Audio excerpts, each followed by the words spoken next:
Buongiorno e benvenuti a questa edizione del nostro telegiornale. Vediamo subito i titoli.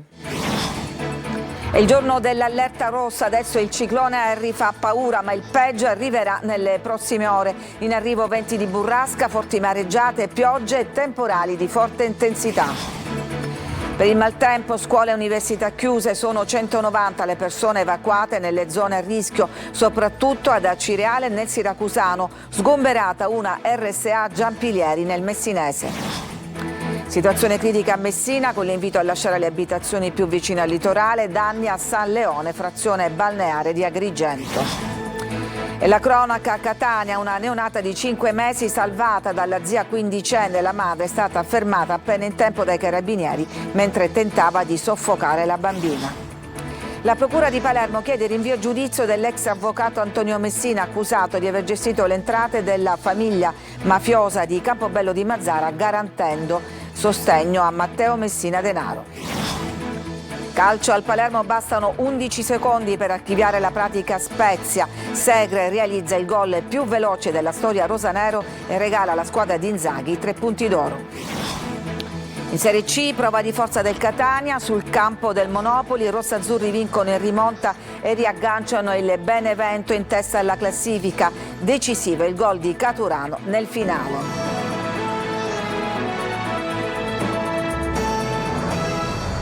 Dunque è il giorno dell'allerta rossa, il massimo livello del bollettino della Protezione Civile in vista dell'arrivo del grosso del ciclone Harry, che adesso fa paura. Da Messina a Trapani fino a ieri sera il maltempo non ha provocato danni di rilievo nell'isola, ma secondo la Protezione Civile regionale la situazione è in peggioramento. Il vento ha cominciato a intensificarsi già da stamattina con forti raffiche e mareggiate, ma appunto confermano gli esperti, il peggio arriverà nelle prossime ore con piogge e temporali previsti soprattutto in serata. Le immagini che state vedendo si riferiscono al lungomare di Catania, chiuso da ieri pomeriggio, e noi ci colleghiamo subito in diretta con Tonino De Mana, che sta seguendo per noi l'evolversi della situazione.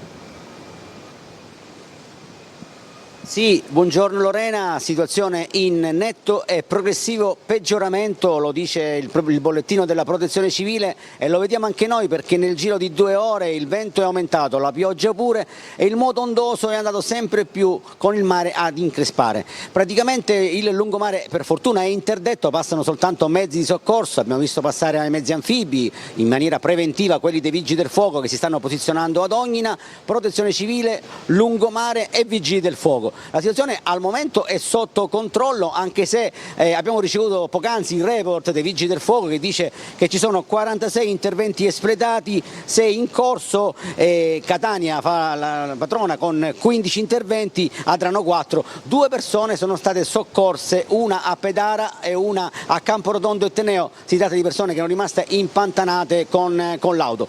Abbiamo visto una città spettrale, un clima quasi da lockdown praticamente, con pochissima gente in giro. Per fortuna gli appelli del sindaco Trantino ma anche della Protezione Civile sono stati recepiti, e ovviamente lo ribadiamo anche noi, di evitare al massimo gli spostamenti, perché c'è un vento fortissimo, quindi potrebbe accadere che magari qualche ramo d'albero, qualche cartellone pubblicitario, qualche palo dell'illuminazione possa cadere, ed è infatti è caduto un semaforo, un corso Indipendenza, per fortuna non ha colpito nessuno, quindi la prudenza non è mai troppa in questi casi. Sottolineiamo l'importanza di uscire soltanto per casi eccezionali.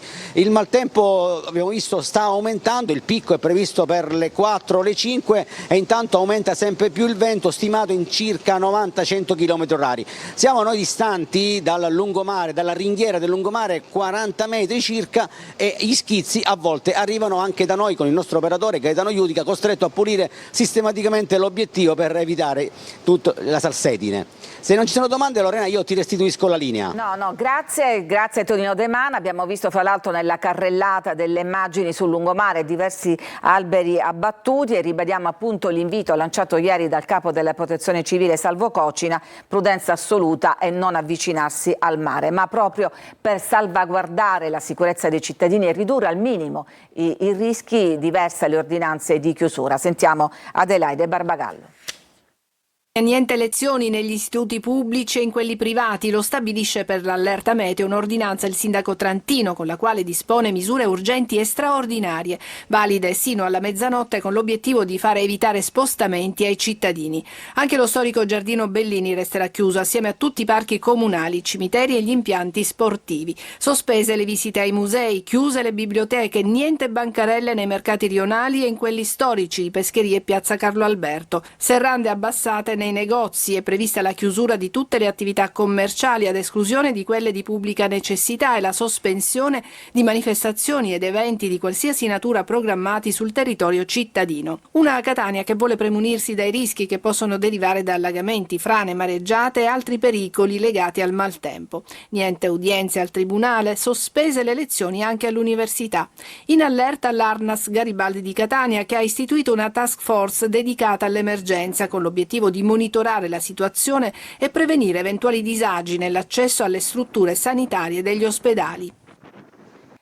Non solo ordinanze di chiusura, ma in queste giornate critiche caratterizzate appunto dall'allerta rossa, i sindaci dei paesi più a rischio hanno firmato anche ordinanze di evacuazione, obbligando circa 190 persone a lasciare per sicurezza le proprie case. Simona Mazzone. Mentre circa 200 comuni della Sicilia hanno attivato i centri operativi comunali per garantire il coordinamento delle forze in campo per il maltempo e oltre 150 sindaci hanno emanato ordinanze per la chiusura delle scuole, la Protezione Civile siciliana ha sollecitato i primi cittadini affinché firmassero ordinanze di evacuazione in diverse zone per un totale di circa 190 persone. A Giampilieri Marina, in provincia di Messina, evacuati 32 ospiti della RSA Villa Aurora, situata in area fronte mare. Nel catanese ad Acireale il sindaco ha disposto l'allontanamento di 95 residenti nelle frazioni costiere di Capomulini e Santa Maria la Scala, mentre a riposto evacuate 3 persone da abitazioni in aree costiere. E a Pachino, provincia di Siracusa, il sindaco ha disposto lo sgombero di abitazioni da Marzamemi di circa 40 persone, mentre 30 si sono allontanate spontaneamente dalla contrada Granelli. Sul fronte della macchina operativa, nella sede di San Giovanni La Punta, il direttore generale del Dipartimento di Protezione Civile Salvo Cocina ha istituito il centro operativo avanzato per il coordinamento degli interventi e il collegamento costante con prefetture, comuni, vigili del fuoco, 118 e ancora ANAS, rete ferroviaria, Enel e tutte le strutture operative. Notizia dell'ultima ora: a causa della pioggia che continua a cadere sul Messinese è esondato il fiume Agro, l'acqua ha invaso un tratto della stradale 114 orientale Sicola in territorio di Sant'Alessio Sicolo e quel tratto di strada è stato chiuso al traffico. Messina infatti è fra le città più a rischio, vediamo come si sta attrezzando. Un quadro in rapida e peggiorativa evoluzione è quello che hanno tracciato il sindaco Federico Basia, gli assessori, gli esperti e il comune di Messina nel pomeriggio nella sede del centro operativo comunale, facendo il punto della situazione. Messina attende l'arrivo del ciclone Harry nella nottata con prolungamento sino alla mattinata di mercoledì. La zona più esposta è quella a sud, da Mili a Giampilieri. Chiuse le scuole, chiuso il porto di Tremestieri, si sta provvedendo ad interdire il traffico anche sulla strada statale. Si sta allestendo con 30 brande il Palasport di Mili per accogliere eventuali evacuati. Sono già stati spostati una trentina di ospiti di una RSA di Santa Margherita. L'invito ai residenti in quelle zone è quello di lasciare le abitazioni almeno per la nottata. Un'interdizione temporanea, stiamo facendo un censimento soprattutto su Giampilieri e su Mili, che sono le zone un po' più esposte rispetto a tutto quello che è la lunga costa che verrà colpita, perché non sappiamo quella che poi sarà l'entità del maltempo. Si parla di onde addirittura alte 7 metri, c'è un forte fronte burrascoso e quindi è chiaro che in questo caso attiveremo dei presidi fissi durante la notte in quelle zone proprio per dare supporto. Sospesa anche la raccolta porta a porta lungo mari chiusi in tutti i paesi della Riviera Ionica, dalle Toiani a Furcisicolo a Giardini, dove domani è stata disposta anche la chiusura dei negozi. Restiamo in provincia di Messina perché nel cuore della notte la forza d'urto delle onde ha letteralmente inghiottito una porzione della sede stradale del lungomare di Santa Teresa di Riva, creando, la vedete, una voragine profonda all'altezza del quartiere Barracca. Nonostante l'ordinanza sindacale, quello che non vedete in queste immagini, e le transenne che vietavano il transito, un automobilista del luogo ha forzato il blocco ritrovandosi praticamente nel vuoto. Il veicolo infatti è precipitato all'interno di questa cavità, venendo investito dai detriti e dal riflusso dell'acqua. A evitare la tragedia sono stati due giovani che, sfidando la furia delle onde, sono riusciti a estrarre l'uomo dall'abitacolo prima che la situazione precipitasse. Ma gli inconvenienti non sono finiti qui, perché l'ambulanza che era diretta per soccorrerlo è stata investita da una ondata ed è stata sbalzata lateralmente, finendo la sua corsa contro un muro di cinta, un incidente che ha reso necessario l'invio di un secondo equipaggio, quindi rallentando ulteriormente le operazioni. Tutto ha avuto un lieto fine, perché il conducente dell'auto è stato alla fine soccorso, stabilizzato dagli uomini della protezione civile, non è in pericolo di vita, ha riportato una frattura scomposta e uno stato di ipotermia, e quindi a maggior ragione l'invito, e ribadiamo, di stare attenti e non correre rischi. Ma il ciclone Harry sta colpendo anche il litorale della Sicilia, più a sud, in particolare danneggiata la frazione di San Leone nell'Agrigentino. Un pomeriggio segnato dal maltempo sul litorale agrigentino. Il ciclone Harry si è abbattuto sulla Sicilia con raffiche di vento intense e mare in tempesta, provocando gravi danni a San Leone, frazione balneare di Agrigento. Le mareggiate hanno colpito in particolare il lungomare, dove le onde hanno allagato La Perla, uno degli stabilimenti balneari e ristoranti più rinomati della località. L'acqua ha invaso i locali interni, danneggiando arredi, attrezzature e strutture. La forza del mare ha causato anche lo sballottamento della condotta fognaria nella zona Mare Nostrum, creando disagi e preoccupazioni tra residenti e operatori commerciali. Sul posto sono intervenuti i tecnici e le squadre di emergenza per la messa in sicurezza. Danni anche al borgo Sant'Ulì, dove un chiosco è stato travolto dalla furia delle onde che hanno superato la linea di costa. L'amministrazione comunale segue l'evolversi della situazione e ha avviato le verifiche tecniche necessarie. Resta attivo il monitoraggio del litorale mentre si procede alla stima complessiva dei danni. Fra più esposti al maltempo di questi giorni ci sono i senza tetto. Per loro l'assessorato alla servizi sociali del comune di Catania ha predisposto un piano. Sentiamo quale nel servizio di Adelaide Barbagallo. Nessuno resti solo, il maltempo impone di pensare a chi vive in strada. L'assessorato comunale ai servizi sociali di Catania si è già attivato assieme alle diverse realtà che operano in città per proteggere chi è più fragile, assicurando un letto caldo e un pasto sicuro.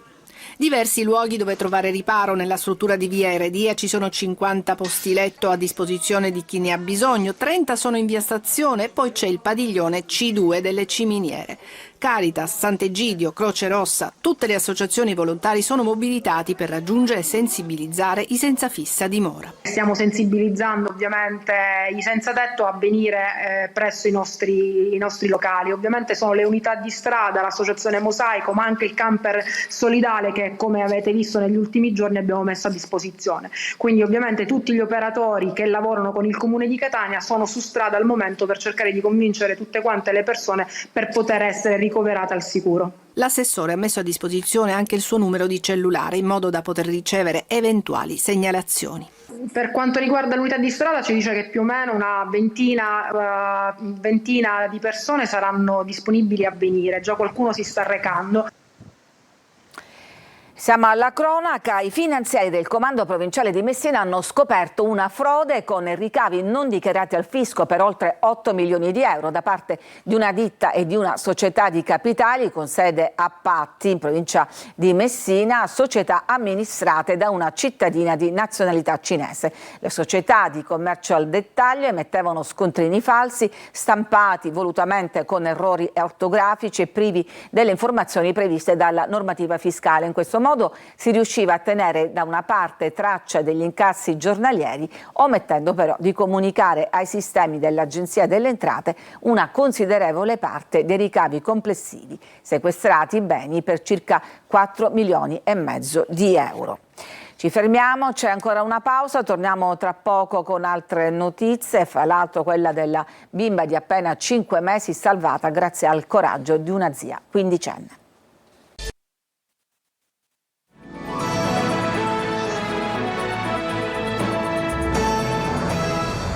A Catania poteva davvero essere una tragedia. Una donna ha tentato di soffocare la figlioletta di soli 5 mesi. La piccola è stata salvata dal tempestivo intervento dei carabinieri, allertati dalla sorella della donna, quindi la zia della bimba, una ragazza di 15 anni. Luca Ciliberti. Cosa sia passato nella mente della giovane mamma che ha tentato di uccidere la figlioletta di 5 mesi ieri a Catania non è dato saperlo. Ciò che si sa invece è che la prontezza della sorella quindicenne della donna è stata determinante per salvare la piccola nipotina e la mamma.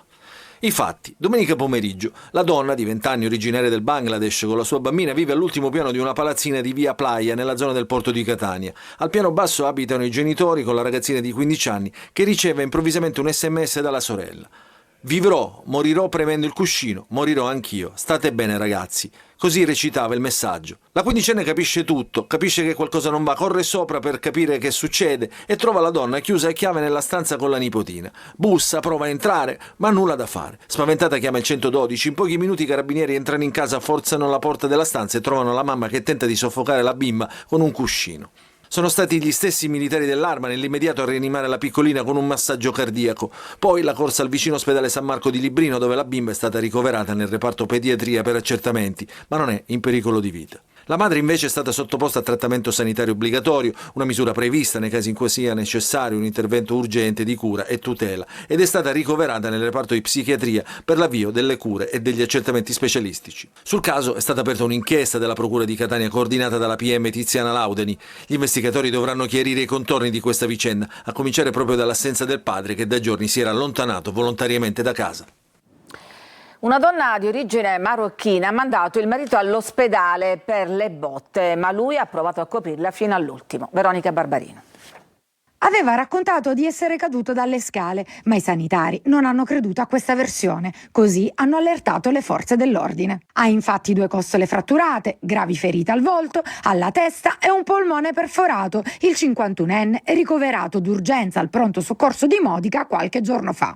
La polizia, intervenuta subito dopo il ricovero, si è recata nell'abitazione dei coniugi a Modica, trovando l'appartamento in totale degrado. La moglie, all'interno una donna marocchina di 41 anni, ha cercato di sottrarsi ai controlli, rifugiandosi in una stanza, ma dopo una lunga mediazione è stata fermata. Accusata di tentato omicidio, maltrattamenti in famiglia ai danni del coniuge e sequestro di persona aggravato, si trova ora in arresto nella sezione femminile del carcere di Piazza Lanza a Catania. La Procura di Palermo ha chiesto il rinvio a giudizio dell'ex avvocato di Campobello di Mazara Antonio Messina, accusato di aver gestito le entrate della famiglia mafiosa, garantendo a Matteo Messina Denaro il sostentamento economico. Sentiamo Laura Spanò. Per l'avvocato di Campobello di Mazara, Antonio Messina, 80 anni, finito in carcere l'aprile scorso con l'accusa di associazione mafiosa, la Procura di Palermo ha chiesto il rinvio a giudizio. Per il PM sarebbe lui, Solimano, di cui l'allora boss latitante e l'amante Laura Bonafede scrivevano nei pizzini rinvenuti nel covo di Vicolo San Nicola a Campobello. All'udienza fissata davanti al GIP il 10 febbraio, però i legali dell'imputato sarebbero pronti a chiedere una perizia che certi la capacità di stare in giudizio dell'avvocato che, a dire dei difensori, avrebbe gravissimi problemi di salute. Messina, radiato dall'albo, massone in sonno e una sfilza di precedenti per mafia e narcotraffico, avrebbe avuto qualche conto aperto con il boss e per l'accusa avrebbe gestito i soldi della famiglia mafiosa di Campobello, garantendo a Messina Denaro il sostentamento economico durante la latitanza. Secondo i PM, Messina sarebbe stato formalmente affiliato a Cosa Nostra, come da lui stesso ammesso in una intercettazione stagione,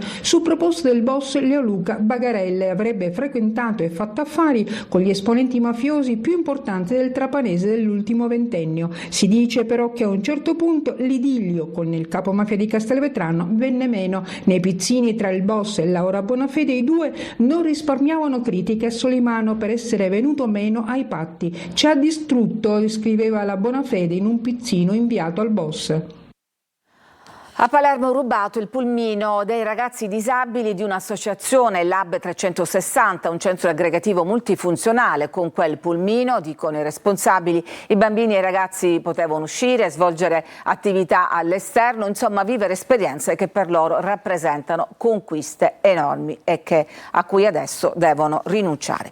Ci fermiamo, c'è adesso una pausa, torniamo tra poco con una ricca pagina sportiva.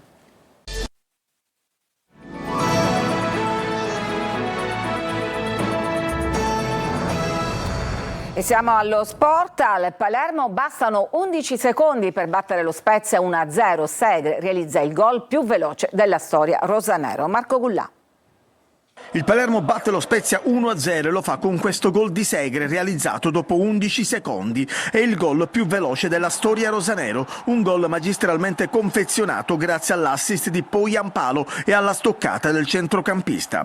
Il Palermo vince, soffre nel finale, ma questa volta non si fa raggiungere, porta a casa 3 punti d'oro che lo avvicinano al Monza terzo e anche alla zona promozione diretta. Dopo il gol lampo di Segre, lo Spezia va ad un passo dal pareggio, Vero risalva su una conclusione insidiosa e di serio.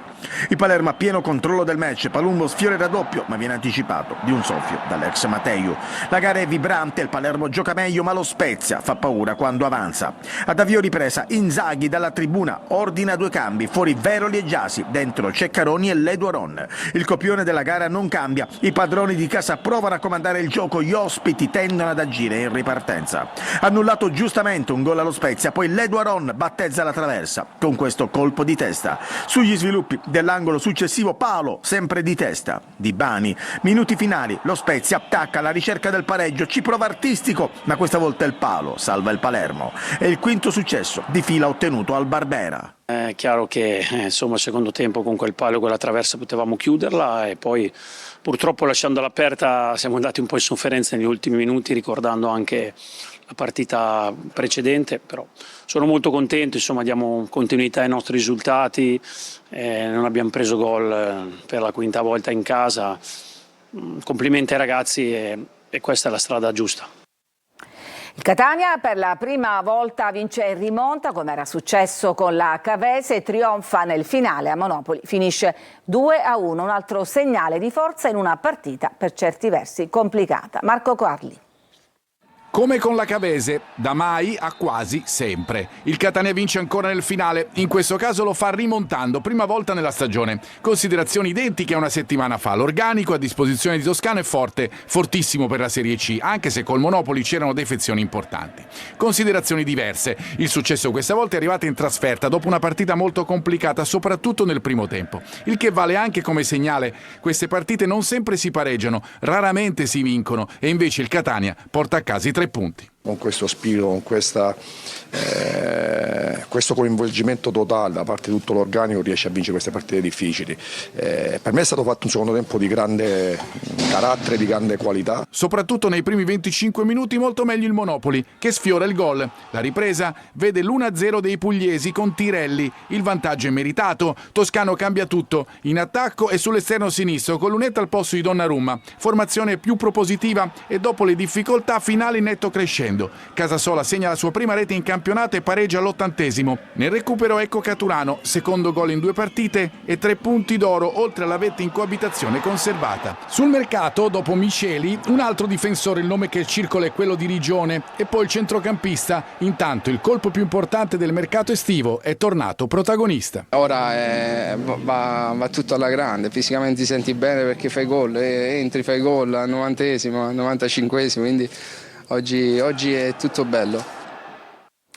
Vittoria pesante del Trapani contro il Sorrento, sconfitta di misura invece per il Siracusa al De Simone con il Cerignola. Sergio Colosi.